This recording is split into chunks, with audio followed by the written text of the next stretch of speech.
Hey everyone, welcome to our new episode. I'm Bella and I'm a cinemaholic. My name is Spencer, no voice Henderson, and I am a cinemaholic. My name is Ryan, and I'm a cinemaholic. I apologize, guys. All of us are a little bit sick today, and we've been putting this review off and putting it off. But this is something that we literally have to talk about. It's that bad. We were talking about the Snowman today, which is directed by Thomas Alfredson, and this is starring Michael Fassbender, Rebecca Ferguson. Um, I couldn't honestly even tell you much about this except for the guy's name is Detective Harry Hole. But it's a murder investigation about a serial killer who makes a snowman after he kills his victims, and it's kind of a whodunit, the starting of a franchise. Actually, it's supposed to be a big franchise, and this was supposed to be the thing to kick it off, which it completely backfired. But Spencer's been doing a lot more reading up on this whole situation, and there's more than meets the eye behind the scenes than even most of us knew going into it. So, Spencer, if you want to briefly kind of give us the lowdown and then share your thoughts. Okay, guys, so yeah, like Ryan said, I apologize again for my voice. Gonna be talking really quietly. Hopefully, you have headphones. But Martin Scorsese was the executive producer on this movie, and you could tell that if you watch the trailers because I'm pretty sure they say it in every damn trailer for this movie. And so I kind of was thinking, how could this movie have become the giant colossal failure that it is? Because let's just get it out of the way. This movie is horrible. It's one of the worst movies of the year, one of the biggest disappointments in film history. And if you look at the talent both in front of and behind the camera, it's pretty crazy that this movie turned out the way it did. Tomas, I think it's pronounced, Alfredson is the director of Tinker Tailor Soldier Spy and Let the Right One In, which Let the Right One In was just listed by IndieWire as the best foreign horror film of the 21st century. So he knows how to make a good movie. And here's what he had to say about The Snowman. He said, "Our shoot time in Norway was way too short. We didn't get the whole story with us, and when we started cutting, we discovered that a lot was missing. It's like when you're making a big jigsaw puzzle and a few pieces are missing, so you don't see the whole picture." And then he reports that about 10 to 15% of the screenplay was not filmed during production. 10 to 15%, guys. That's a drastic amount of story that we could have used. And as a result, the movie feels incredibly convoluted. There were characters who all of a sudden just showed up who we had no idea who they were. There was an entire subplot involving Val Kilmer in what is arguably the worst performance of the year that takes place 9 years in the past. Though there's a whole entire subplot with alcoholism with Michael Fassbender's character that's just completely brushed over after a certain point. They completely drop it. And through the first 15 minutes of this movie, I just kept asking myself, how is this guy employed by the police department? He's like waking up on park benches in old abandoned shacks. And when they reveal the killer in the end, you don't even really know who it is. Like, I was so confused at what was going on. Also, there's a whole entire subplot involving them trying to host the Winter Games of the Olympics that was just super confusing. This movie's awful. I don't know what the hell happened, and it makes sense now because they didn't shoot 15% of the movie. So we could talk more about this, but my voice is tired, so one of you guys get into what you thought about this. I'll I'll admit we got mixed up on show times and stuff, and we ended up going to the wrong theater, and we showed up to the theater 45 minutes after the movie had started. But honestly, I could care less. I mean, we walked in and we only watched the last hour and 20 minutes of the movie, And I could tell the whole time I have no desire to go back and watch the first part of this movie, because I guarantee it doesn't explain anything that I was confused on anyways.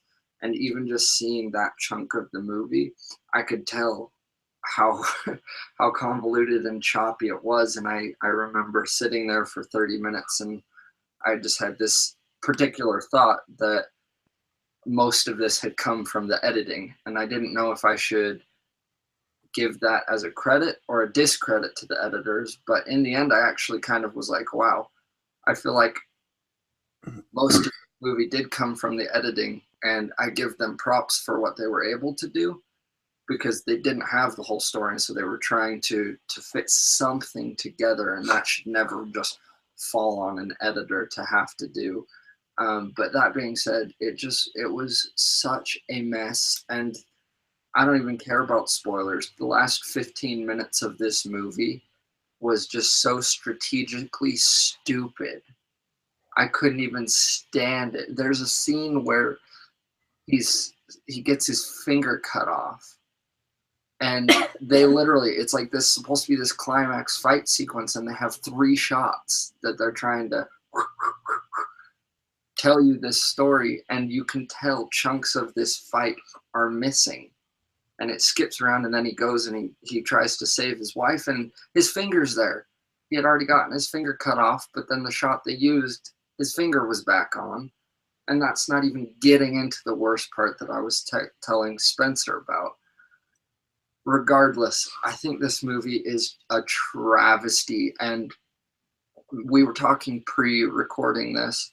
The worst part about it is that it's even being released. Like, I get that you've put so much money into it, and it's just throwing the money away by not releasing the movie.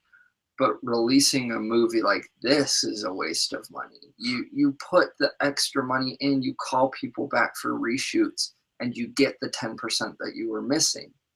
And then you see where you go. I don't think that would have saved this project, but that's such a dick move to just be like, oh, we're going to cut together an all right trailer, and then we're going to dish you this piece of garbage and hope you go and see it, so that we're not completely throwing away our money. That's such a joke. It was. I agree with you. It was bad, and that actually reminded me of the Book of Henry, because we were late for the Book of Henry as well. So like, oh, I see where this is going. And I remember when I first watched the trailer, I didn't really like it. I was like, I don't feel like it's gonna be really good. And I know you guys were like, oh, maybe it will be good. I don't know, but yeah, terrible. And they were like really good actors. I love Michael Fassbender, and it was really sad to see that that exists, and it's just bad. And Val Kilmer's is ew. His whole redubbing and everything was just so it physically took me out of the movie. And if we're talking about putting a movie together in editing, take his freaking character out. It was such a joke. Yeah, the subplots were dumb, like they were unnecessary. And then the last thing that you said, it was a complete mess. It was terrible. Yeah, of course, you're just laughing at this point. We're just like, what the heck is this? Yeah, me, my friend Corey, and my friend Connor were the only 3 people in the theater. And in that climactic scene where Harry Hole decides to put his gun down when the killer has a crank to cut his wife's head off, or his ex's head off, I was like, what the hell are you doing? That was the dumbest thing I've ever seen. Speaking of Val Kilmer's character, they all of a sudden just mention, like almost in passing, that he's the father of Rebecca Ferguson's character. And so it's like that's her motivations to coming onto the case. But it makes no sense, especially when the killer is revealed who it is. It's not interesting. It makes no sense that he'd be killing as long as he had been killing. And yeah, that's what I said. Only in the winter, because there's no snow in the summer. Right. Yeah. I don't know. This movie's dumb. You should stay home, not see this. Like Ryan said, it's pretty honestly nasty that studios are releasing this because movie tickets in some places are $15 and most places they're over $10. So, spending $10 of your money on something that isn't even complete is a ridiculous thing to do. Don't support this movie. I don't know. I don't have too much more to say about this other than shame on the studios for releasing this. I'm going to give this movie a 2 out of 10. I think it's horrible. I don't think anybody should watch this. It's funny because we were saying the the lesson that he put his gun down. And it's funny because he was going downstairs and the killer was. Should have shot him right there. Yeah, this was like, why don't you just shoot him? That's what I'm saying. He had a crank. He had a damn crank. Yeah, yeah. I'm gonna give. I didn't even think about it because I was like, maybe I don't have to score this because it's terrible. I don't know. Like thinking about it, maybe. Well, I have to be biased because I like Michael Fassbender, but I'll just give 2.5 out of 10 just because of him. It was well shot. Yeah, that's true. Yeah, it looked pretty. But...